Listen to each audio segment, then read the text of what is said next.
Bonjour les premières spé. Nous continuons aujourd'hui le chapitre 16 sur les ondes mécaniques. Nous avons vu la dernière fois ce qu'était une onde mécanique progressive. Onde, perturbation, mécanique dans un milieu matériel, progressive, qui se propage le long de ce milieu qui est élastique.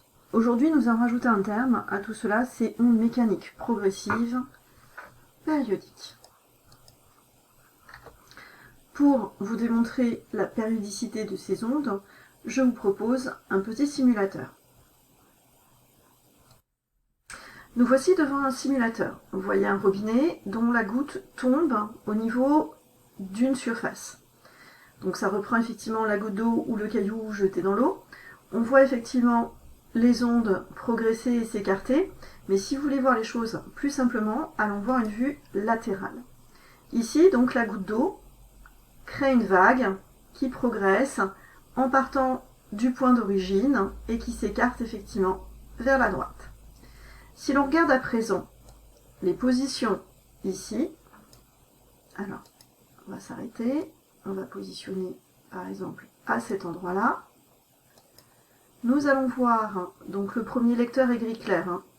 Ce lecteur monter et descendre. En d'autres termes, le lecteur voit la vague descendre, puis monter, puis descendre, puis monter, et ainsi de suite. Donc on voit que dans le temps,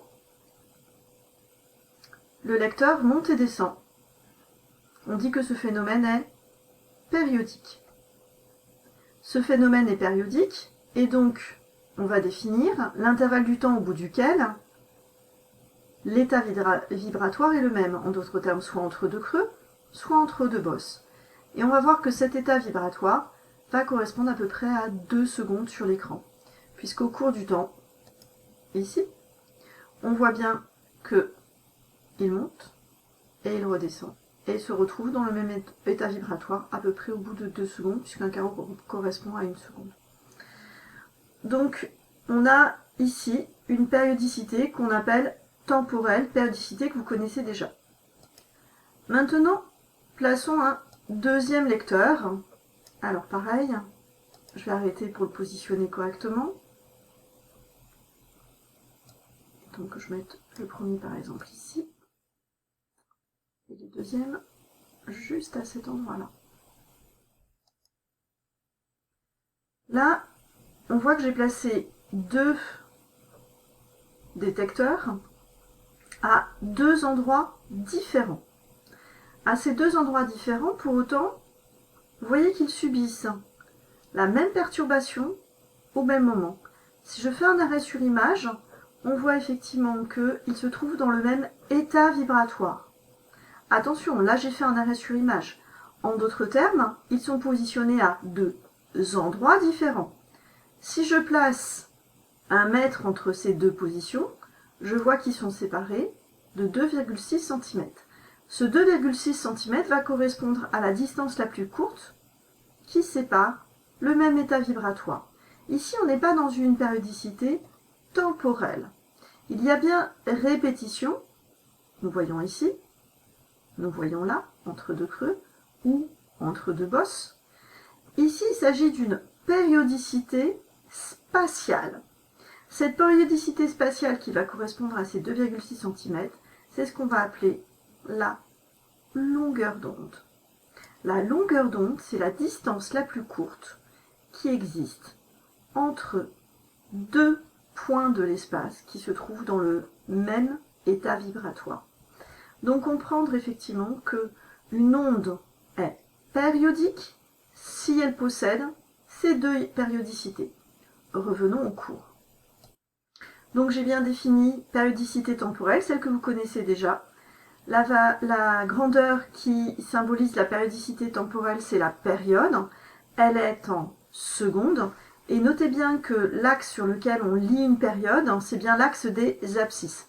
L'axe des ordonnées, j'en parle pas beaucoup, c'est l'amplitude. Donc ça va être l'élongation, on en avait parlé dans le dernier cours, ou l'amplitude de la vague. Passons à la périodicité spatiale. Pour la périodicité spatiale, en fin de compte, on est en distance. Donc c'est comme si on avait un arrêt sur image, et ces bateaux qui se trouvent tous en haut de la vague, considérons une houle périodique, vont se trouver espacés, non pas dans le temps, mais bien dans l'espace, donc on parle bien de périodicité spatiale, sont espacées de la même distance. Cette distance a pour grandeur donc la longueur d'onde, et le symbole de la longueur d'onde, ce sera lambda. Pour bien faire la différence, regardez ici, c'est bien l'axe des temps. Ici, ce sera un axe en distance. Donc il faut faire la différence entre ces deux périodicités. Bien évidemment, il y a une relation qui relie les deux. Vitesse est égale à distance sur le temps. Donc, célérité de l'onde est égale à longueur d'onde sur période. On dit aussi qu'une onde périodique parcourt une distance en une durée toujours égale. Pour pouvoir arriver à appliquer tous ces principes, nous allons prendre un autre outil particulier qui est la cuve à onde. Je vais vous laisser regarder le fonctionnement d'une cuve à onde. Donc, voici la présentation de la cuve à onde. À savoir que pour cette présentation, j'ai pris une vidéo d'un collègue, vous l'avez compris, qui, on va dire, a un smartphone qui n'est pas vraiment clair. Dans cette présentation, il présente déjà le moyen d'éclairer la surface de la cuve. C'est un stromboscope, c'est-à-dire que c'est une lumière qui va en fait passer devant un écran qui va tourner en permanence et qui va donner cet effet stromboscopique d'immobilité apparente.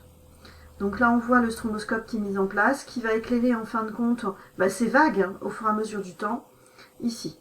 Là vous avez la surface donc de l'eau remplit la cuve, en fait elle ne fait qu'15 cm de profondeur, et en dessous vous avez un système de miroir avec un écran dépoli pour voir. Donc ici il s'agit d'un vibreur qui va être sous forme de ligne et qui va donner des vagues et des creux effectivement le long ici.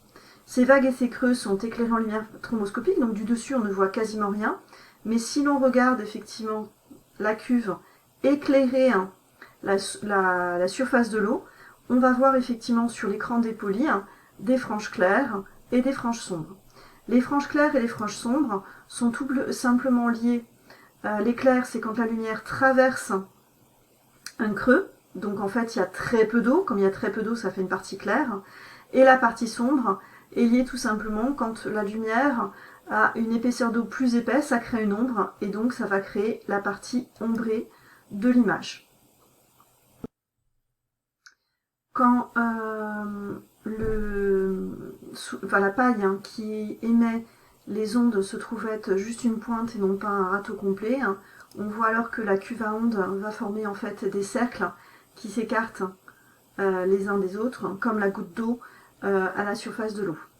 Ensuite, on peut, grâce à ce simulateur, placer un objet. Alors l'intérêt étant de placer un objet ici et voir effectivement l'évolution de cet objet au cours du temps qui va monter et descendre. Ce petit flotteur, on se rend compte qu'il ne se déplace pas effectivement, il ne se propage pas avec l'onde, indiquant donc que l'onde se propage, mais ce n'est pas de la matière qui se propage, c'est bien ici de l'énergie. Dernière petite expérience, imaginons que je prenne un deuxième flotteur, et ce deuxième flotteur, je le place tout simplement distant du premier d'une certaine... je vous laisse réfléchir. Regardez, ils vibrent en phase, et ils sont séparés, oui, vous l'avez compris, d'une longueur d'onde. Voilà ce qui vous permet de présenter la cuve à ondes et de faire votre propres expériences sur votre simulateur. Donc celui dont je vous ai donné l'adresse, c'est celui-ci qui vous permet effectivement de comprendre et de manipuler. Maintenant l'autre se trouve sur Australo, vous le connaissez, les deux se valent, selon ce que vous arrivez à ouvrir. Voilà, je vous laisse répondre aux questions pour la prochaine fois, ainsi que de faire les exercices d'application sur les cuves à ondes. Merci, au revoir.